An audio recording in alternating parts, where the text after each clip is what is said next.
আসসালামু আলাইকুম। প্রথমে জানিয়ে দেব আমাদের হাতে থাকা সর্বশেষ আন্তর্জাতিক সংবাদ শিরোনাম। ইউক্রেনে 650 আকাশ প্রতিরক্ষা ক্ষেপণাস্ত্র পাঠাচ্ছে যুক্তরাজ্য।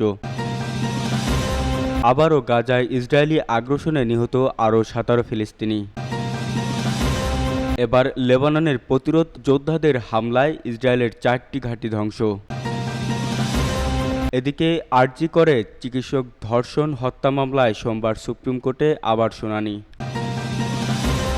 এবং আকাশ প্রতিরক্ষায় আরও সক্রিয় হচ্ছে জার্মানি।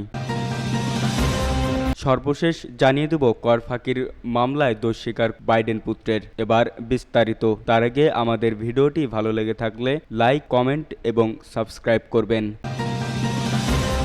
ইউক্রেনে 650 আকাশ প্রতিরক্ষা ক্ষেপণাস্ত্র পাঠাচ্ছে যুক্তরাজ্য।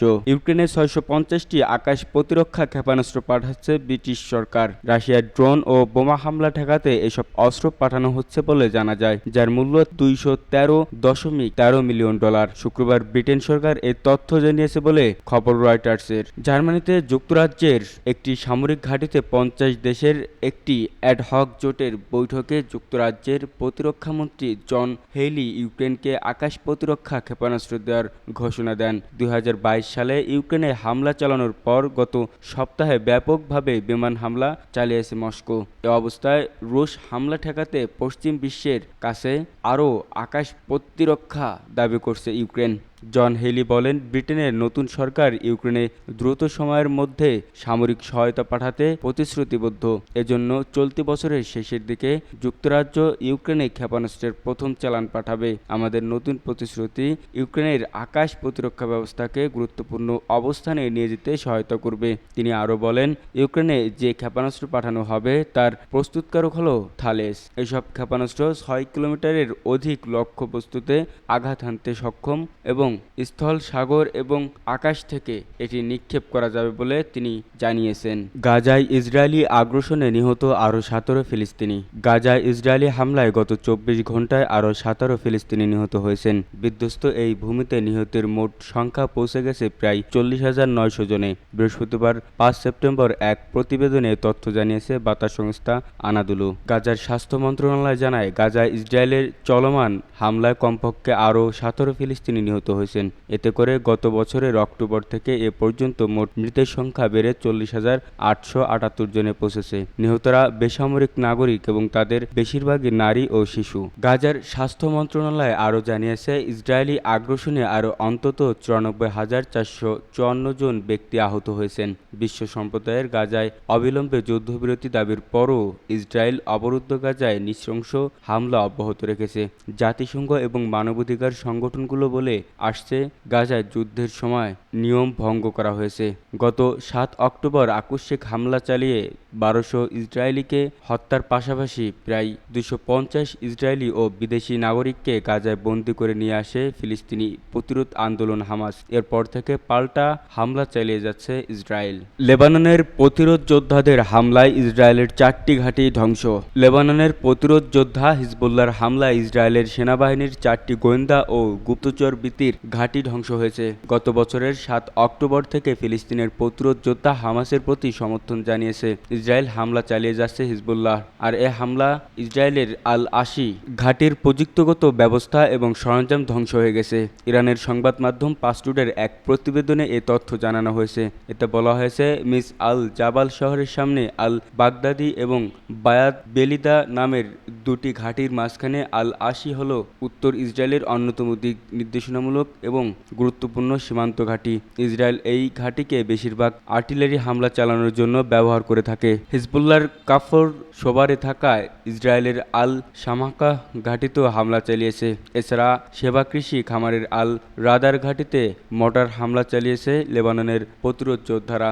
ইসরায়েলি মিডিয়ায় সূত্র দিয়ে পাসটুডে আরও জানিয়েছে, গত 7 অক্টোবর থেকে হামাস ও হিজবুল্লাহর হামলায় এ পর্যন্ত ইসরায়েলের 10,400 জন সৈনিক আহত হয়েছে।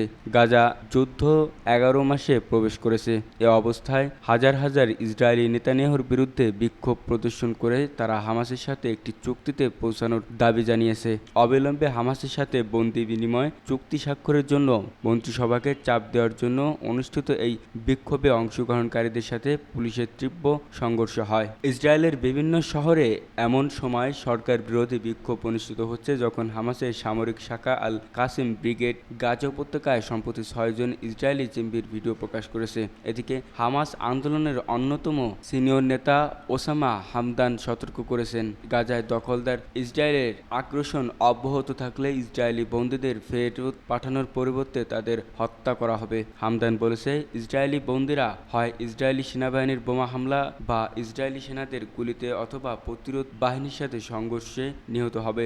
আরজি করে চিকিৎসক ধর্ষণ হত্যা মামলায় সোমবার সুপ্রিম কোর্টে আবারও শুনানি। পশ্চিমবঙ্গের কলকাতার আরজি কর মেডিকেল কলেজে গত 9 আগস্ট নারী চিকিৎসককে ধর্ষণ ও হত্যার ঘটনায় দায়ের করা মামলার পরবর্তী শুনানির দিন আগামী সোমবার ধার্য করেছে ভারতের সুপ্রিম কোর্ট। এর আগে সর্বোচ্চ আদালত এই মামলার শুনানির দিন গতকাল বৃহস্পতিবার 5 সেপ্টেম্বর ধার্য করেছিলেন, কিন্তু এদিন প্রধান বিচারপতি আদালতে উপস্থিত ছিলেন না। এতে মামলার শুনানির দিন নতুন করে ধার্য করা হয়। ইতিমধ্যে আদালতের পূর্ব নির্দেশ অনুযায়ী সুপ্রিম কোর্টে মামলার অগ্রগতি প্রতিবেদন দাখিল করেছে তদন্তের দায়িত্ব পাওয়া সংস্থা সিবিআই। সোমবার সেই প্রতিবেদনে পর্যবেক্ষণ করতে পারেন প্রধান বিচারপতি ডিভিশন বেঞ্চ। আর দেশবাসীও তাকিয়ে আছেন ওই শুনানির দিকে, অপেক্ষায় আছেন সুপ্রিম কোর্ট কি নির্দেশ দেন। আকাশ প্রতিরক্ষায় আরও সক্রিয় হচ্ছে জার্মানি। বুধবার আইরিস-টি এয়ার ডিফেন্স সিস্টেম মোতায়েনের মাধ্যমে জার্মান সেনাবাহিনী ইউরোপে সম্ভাব্য হামলা প্রতিহত করার লক্ষ্যে আরও এক পদক্ষেপ নিল। জার্মান চ্যান্সেলর রুশ হুমকি সম্পর্কে সতর্ক করে দিয়েছে। 2022 সালে ইউক্রেন যুদ্ধের আগে জার্মানির সামরিক ক্ষমতা ধাপে ধাপে এতটাই দুর্বল হয়ে গিয়েছিল যে যুদ্ধের সূচনার সময় ইউক্রেনকে সহায়তা এবং ন্যাটোর সুরক্ষার প্রশ্নে জার্মানির অসহায় অবস্থা স্পষ্ট হয়ে গিয়েছিল। চ্যান্সেলর ওলাফ শলৎজ সংসদে সাইটেনভেল্টে বা যুগান্তকারী পরিবর্তনের উল্লেখ করে প্রতিরক্ষা খাতে বিশাল অঙ্কের এককালীন ব্যয়ের ঘোষণা করে সেই পরিস্থিতি বদলানোর উদ্যোগ নেন। তারপর থেকে ধীরে ধীরে সেনাবাহিনীর অবস্থার কিছুটা উন্নতি শুরু হয়। বুধবার এই প্রথম জার্মানির ভূখণ্ডে আইরিস-টি এয়ার ডিফেন্স সিস্টেম মোতায়েন করে প্রতিরক্ষার ক্ষেত্রে আরও এক ধাপ এগিয়ে গেল সেনাবাহিনী। রাশিয়ার হামলা মোকাবেলা করতে ইউক্রেনকে সাহায্য করতে জার্মানি ইতিমধ্যে একাধিক আইরিস-টি সিস্টেম সরবরাহ করেছে। রাশিয়ার প্রেসিডেন্ট ভ্লাদিমির পুতিন শুধু ইউক্রেনের উপর হামলা চালিয়ে ক্ষান্ত না হয়ে কোনো এক সময় ন্যাটোর সঙ্গেও সরাসরি সংঘাতের পথে বেছে নেবেন বলে সল্লাদ মনে করেন। বুধবার তিনি বলেন, বেশ কয়েক বছর ধরে রাশিয়া সমরসজ্জা বাজিয়ে চলেছে, বিশেষ করে রকেট ও ক্রুজ মিসাইলের ক্ষেত্রে সে দেশ বেশি সক্রিয় হচ্ছে। পুতিন নিরস্ত্রীকরণ চুক্তিগুলি অমান্য করে ক্লানিনিন গ্রেডেও ক্ষেপণাস্ত্র মোতায়েন করেছেন, যা বার্লিন থেকে প্রায় 530 কিলোমিটার দূরে অবস্থিত।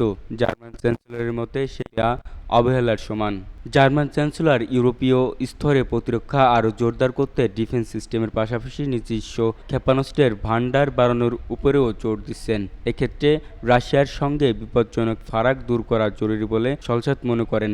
উল্লেখ্য, গত জুলাই মাসে মার্কিন প্রশাসন যৌথ উদ্যোগে 2026 সাল থেকে জার্মানিতে টমাহক ক্রুজ মিসাইলের মতো দূরপাল্লার ক্ষেপণাস্ত্র মোতায়েনের ঘোষণা করেন। কর ফাঁকির মামলায় দোষ স্বীকার বাইডেন পুত্রের। আদালতে কর ফাঁকির অভিযোগ স্বীকার করে নিলেন মার্কিন প্রেসিডেন্ট জো বাইডেনের ছেলে হান্টার বাইডেন। বৃহস্পতিবার 5 সেপ্টেম্বর লস অ্যাঞ্জেলসের ফেডারেল আদালতে হান্টারের বিরুদ্ধে বিচারিক কার্যক্রম শুরুর ঠিক আগ মুহূর্তে দায় স্বীকার করেন তিনি। এ সময় বিচারক মার্ক স্কার্সি তাকে সতর্ক করেন, কারাদণ্ড হতে পারে সর্বোচ্চ 17 বছর এবং জরিমানা দিতে হতে পারে $450,000। এর আগে গত জুনে আগ্নেয়াস্ত্র কেনার সময় মাদকাসক্তি নিয়ে মিথ্যা তথ্য দেয় মামলায় দোষী সাব্যস্ত হয়েছেন বাইডেন পুত্র। এসব মামলায় সর্বোচ্চ 25 বছর পর্যন্ত কারাদণ্ড হতে পারে হান্টারের। যে কোনো অপরাধীকে ক্ষমা করা নির্বাহী ক্ষমতা প্রেসিডেন্ট হিসেবে জো বাইডেনের রয়েছে, তবে ছেলেকে বাঁচাতে সে ক্ষমতা প্রয়োগ করবে না বলে আগেই জানিয়েছেন তিনি। হান্টারের বিরুদ্ধে অভিযোগ, 2016 ও 19 সালের মধ্যে ইচ্ছাকৃতভাবে $1,40,00,000 আয় করে দেননি তিনি। এতদিন অস্বীকার করলেও মূলত কারাদণ্ড এড়াতেই এখন সব দায় স্বীকার করে নিলেন হান্টার।